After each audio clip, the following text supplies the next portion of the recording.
All right, guys, it's Austin at Budget Card Breaks, and I just wanted to go through some things I got at Golden Auction. Some of them are personal collection, some things are to sell that didn't come in time. So after yesterday's show, I thought on it for a while, and I pretty much experienced everything in the hobby at this point. I've sold cards, I bought cards, I've been to shows, I got a table, apart from selling online. But the feeling yesterday, so to be quite honest with you, so let's go over just the slabs that I was going to put out at the show, and then I'll go over my personal collection ones. So this Buddy Hield, I know it's a 6 with a 10 auto, but it's a RPA out of 199. See that corner? It's bad corner, but even though it's a bad grade, I think I might keep this for my personal collection just because I do have a Buddy Hield Kaboom. And it's his rookie Kaboom, and I don't have an autograph of him, so I'll probably end up keeping this one, to be honest. But actually I paid $7 for this card, guys, because this came out of like my personal collection one, and I wasn't trying to buy any more sports cards because I knew I had enough for the show.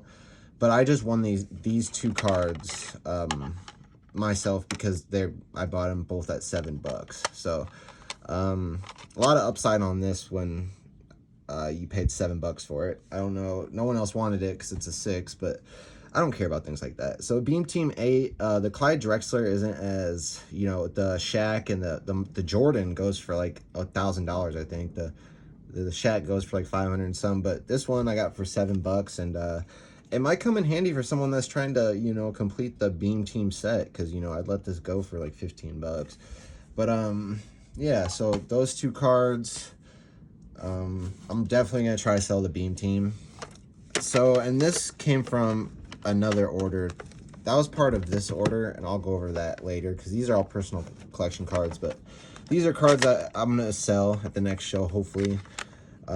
Just got a regular Scotty Barnes. Man, at the last show no one wanted Scotty, so probably gonna be hard to sell. Probably put that in a mystery bag. Jonathan Kuminga die cut, and it's numbered out of 175. So, and all these cards, I think the most I paid for one is like $12. So they're really low end slabs. Isaiah Todd. But again, the thing about why I don't think I have the grit to be quite a seller is because if you don't sell those cards, you get stuck holding the bag.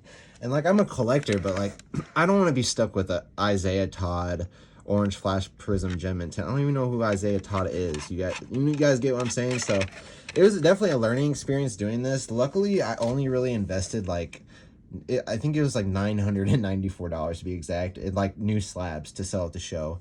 Like I said, I grossed $216, and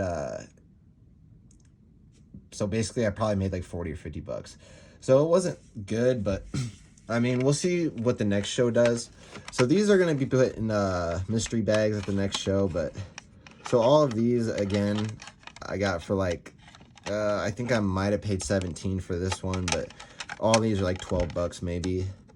I'll put the Espeon out, but this is definitely, I don't know what, I probably put like a $5 bid on this and accidentally won it. Gem Mint 10 though, I guess.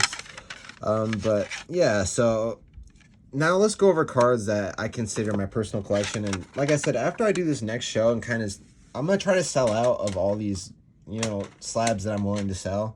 And after that, I'm kind of going to tone it back in the hobby, save some more money, and just kind of quietly collect the cards I really want and that make me happy, And I found out that I could do that for a cheap price. Like, all these are Pokemon, and I'm going to tell you what I paid for them. So this one, I believe I paid, I think it was like $19. And I think this is worth like twice that. I don't know. All of these cards, I lost on 2 of them. I'll let you know which ones. So this was a good deal. Giratina, 11th Moon. I love just older Japanese cards, personally, to collect for my personal collection. That's what you'll see, like the older, cards. This one, I think I paid like $25 for this, but I felt like it was worth it. A 9 and a 2000 card's pretty nice. This card I did great on because I love Flareon, And it's part of that Pop Series 3, and I picked up another card in the same series, so that's kind of cool. I could have got I got this one in the Vaporeon, and those are the two that I really like, and I like Espeon the best, but I don't like the green Leafeon. That's what was available in it. But I got this for $25, and I think it sells for like 45 online, so... And yeah, so but these are cards that I wouldn't sell, and that's why I feel like I don't do well at shows, because people that don't have attachments to cards, those are the people that should really be flipping and selling cards. Because if someone picked this up for $25, I mean, this is actually a desirable card. I feel like, you know, if you're selling Pokemon, people would want this, and it'd be so easy to make money on if your entry point's 25 and the sales are going for like 40, 45 on eBay. You know, you're way ahead of comps. But again, I don't want to sell these cards, and that's the disadvantage. I want to sell, you know, these cards, and they're so much less desirable, and that's really the disadvantage, and why I came to the conclusion that maybe I shouldn't be selling. You know, I think I'm gonna get caught holding the bag a little bit, but it was a learning experience, and like I said, I'm not giving up yet, but I just think that collecting just for fun, it's just been adding stress to the collection, thinking I have to buy things all the time, and looking at things to see if I'm making money and this and that. And at the end of the day, I just thought to myself, dude, as a kid, I was a collector. I've always been a collector. It's been fun for me. This should be fun, you know, and buying these cards up, knowing that these are all going to my personal collection for years and years.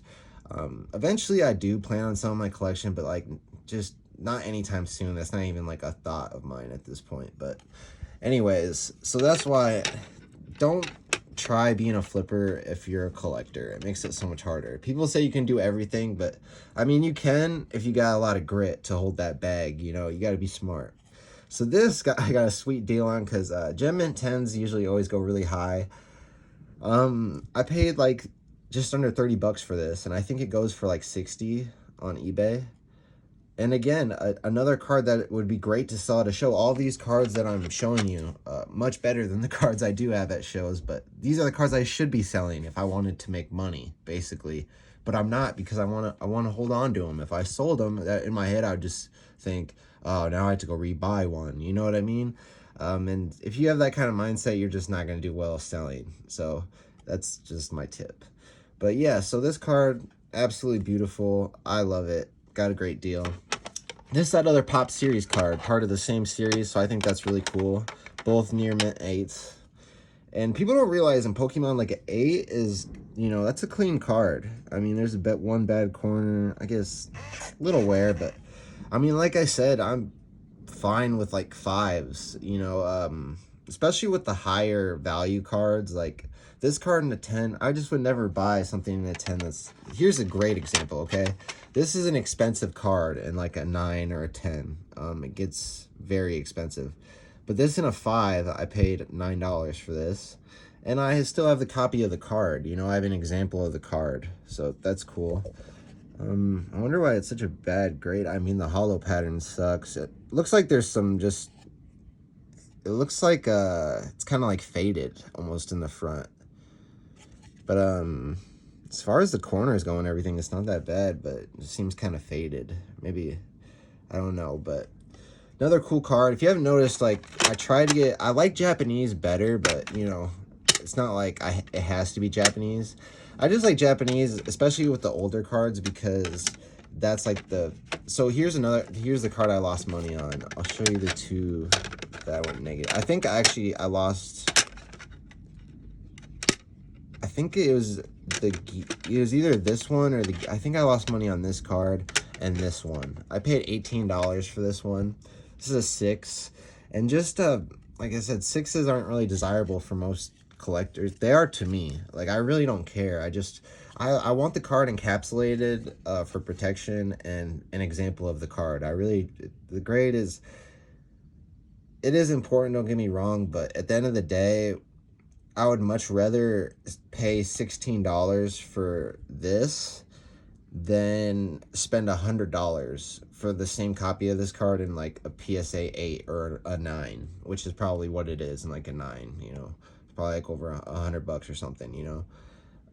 The prices fall pretty quick once you get down to the 6s and 5s, you know. Like I said, this card is actually really expensive in a good grade.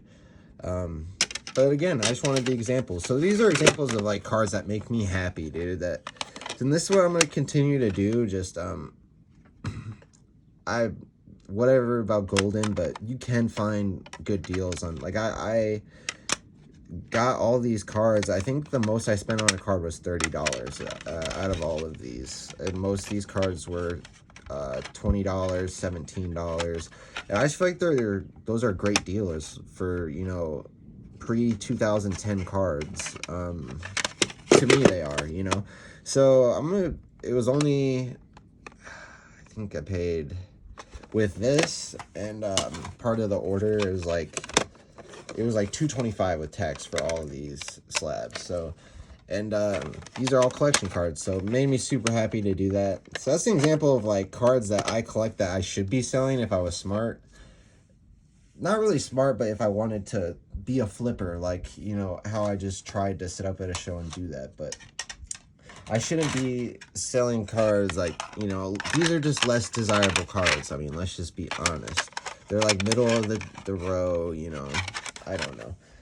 Yeah, even these, like, I don't know. I do like Black Star promos. I do. So if these don't sell, I really won't be that upset about it. I mean, that's a nice Mewtwo.